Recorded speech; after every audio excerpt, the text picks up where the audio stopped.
오늘은 기후변화 위기에 대한 이야기를 해볼게요. 사실 이전에 업로드했던 카오스피라씨와 시스피라씨의 댓글에서 영화 대지의 입맞춤을 언급해 주신 구독자님이 계셔서 보게 된 영화인데요. 영화는 허리케인이나 산불 같은 자연재해가 인류를 위협하고 있다고 이야기하고 있습니다.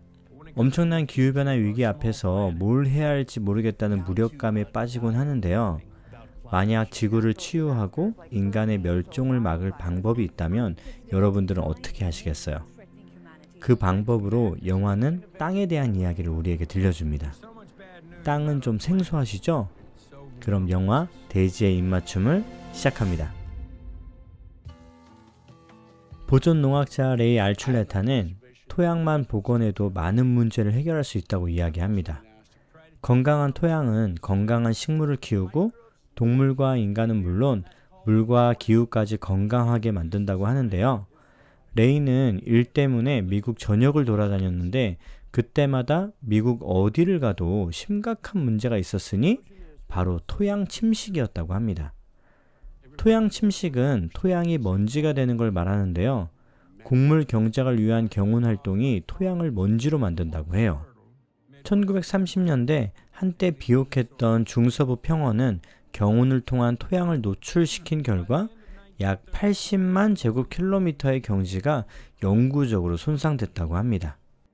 자연자원 보호청 소속인 레이는 경운을 줄이기 위해 농부들을 교육하는 일에 힘쓰고 있습니다. 토양을 손상시키는 공업약품 살포도 줄이자고 하고요. 내가 먹을 작은 텃밭도 아니고 대규모 농사를 짓는 전문 농업인들한테 이게 가당키나 한 말인가 싶은데요. 농부들도 귀뚱으로 듣는 것 같지도 않네요. 레이의 주장을 최대한 쉽고 간단하게 설명해 볼게요. 토지를 경운하는 오랜 관행은 토양을 약화시킨다. 약해진 지력 탓에 농부들은 더 많은 화학물질에 의존하게 된다. 그렇게 되면 건강 유지에 필요하고 대기의 탄소를 흡수하는 토양 미생물들이 죽는다. 수확량이 줄어드니 다시 경운을 하고 화학비료에 의존하는 산업형 농업의 악순환이 계속된다. 놀랍게도 이 악순환은 전쟁으로부터 시작됐습니다.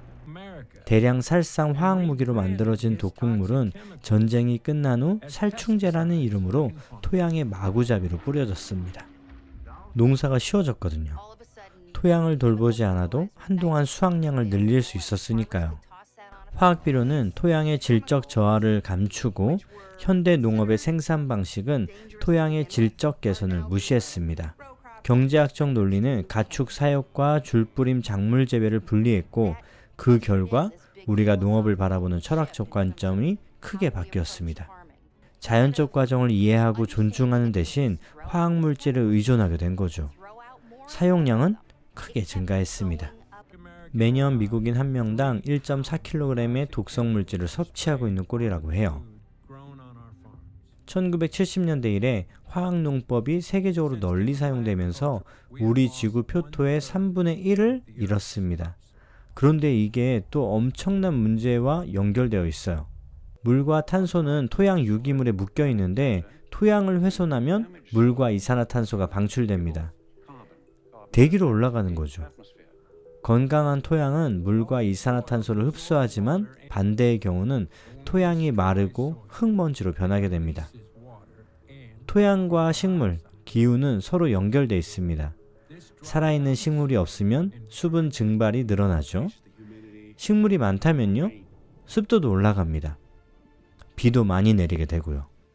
강수의 60%는 대순환으로 바다에서 온 겁니다. 그럼 소순환이라 불리는 나머지 40%는요? 정확히 밝혀지지는 않았지만 현재 인류는 소순환을 방해하고 있다고 추측할 뿐입니다. 1제곱미터의 땅을 나지로 만들면 새벽에는 훨씬 춥고 낮에는 훨씬 더워집니다. 사막화는 기후의 지구 생물을 크게 위협하고 있습니다. 세계 각지에 존재했던 20개 이상의 문명이 농업의 환경 파괴로 멸망했습니다. 그들 공동체는 환경 약화와 인구 증가를 감당할 수 없었습니다. 지금의 우리처럼요. 메마른 땅은 사람들을 가난하게 만들고 빈곤은 사회를 붕괴시킵니다. 유엔에 따르면 현재 남아있는 표토 또한 60년 내에 사라질 거라고 하네요. 매드맥스가 현실화되나요? 토양 훼손이 문제라면 토양을 재생시키면 되는 거 아닌가요? 그래요. 말은 쉽지만 농사를 업으로 하는 사람들에게 경운과 살충제를 포기하라고 설득하는 건 어려울 것 같아요. 사실 상상이 가지 않는데요. 여기 독특하게 농사를 짓는 한 명이 있습니다. 재생농업 목장주 게이브 브라운인데요. 1991년 농장을 사고 2년 동안 관행농업으로 농사를 지었다고 해요. 경운을 심하게 했고 합성 물질도 많이 썼대요. 그러다 1995년 우박으로 모든 작물을 잃었고 1996년 다시 우박, 1997년에는 극심한 가뭄으로 수확을 못했습니다. 1998년 다시 우박으로 작물의 80%를 잃었습니다.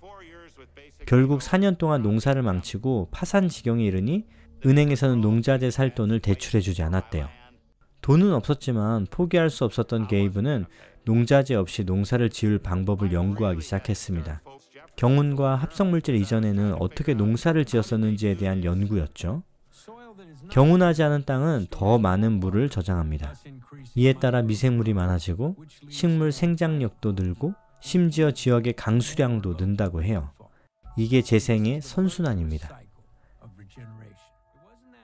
별로 멀지 않은 과거, 6천만 마리의 버팔로가 미국 대부분의 지역을 돌아다니며 살았대요. 그런데 원주민을 굶주리게 하기 위해서 미군과 철도사는 대부분의 버팔로를 죽였죠.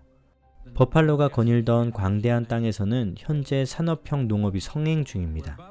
뭘 키우냐고요? 바로 사료작물입니다. 공장식 축산의 사료로 쓰이는 거죠.